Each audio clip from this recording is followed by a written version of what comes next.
Hello, hello! Good day mga sisi! Good morning po sa inyong lahat mga sis. So bali, nakaprepare na ako, ready na ako pumasok. And gusto ko lang maghatid sa inyo ng kagandahan ngayong umaga kahit hindi maganda yung panahon natin, di ba? So samahan niyo akong pumasok sa trabaho. Let's go! Sakay na tayo ng tricycle mga sis. Update ko kayo mamaya pa. Nakababa na tayo. Buti mag-isa lang tayo dito sa loob. Ayun, maulan na naman. Grabe. Halos mag-iisang buwan na ata tayong inuulan. Tingnan nyo. Ayun, sobrang dilim pa rin ng langit mga sis. Yung haring araw, wala pa rin. So, ingat-ingat sa lahat na pumapasok at umaalis ng bahay araw-araw. Maulan pa.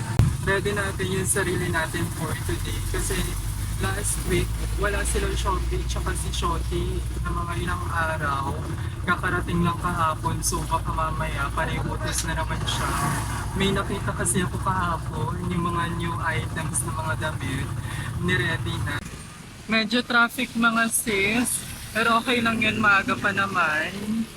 Dito na ako dumaan sa labas para hindi na tayo gaano makipagsiksikan dun sa loob.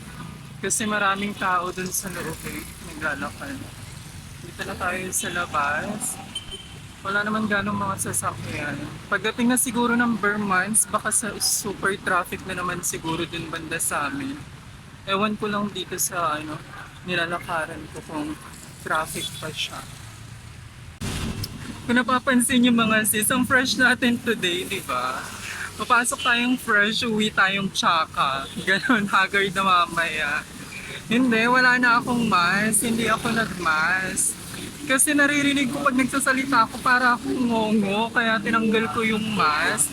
Ayan, para masyadong malino yung sinasabi natin, di ba? Pero hindi naman tsaka, di ba? Fresh yun natin today.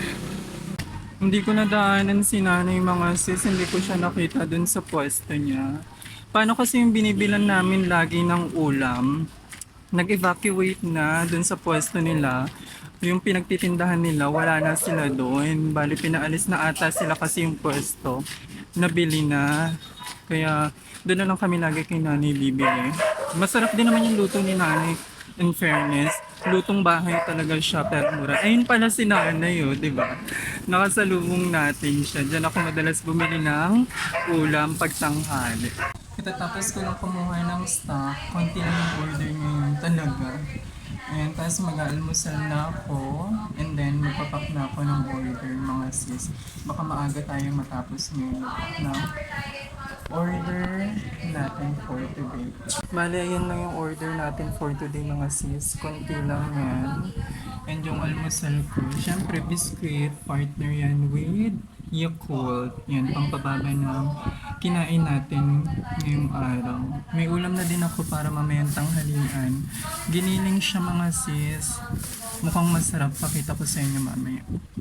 Yan, so magpapackage na muna ako.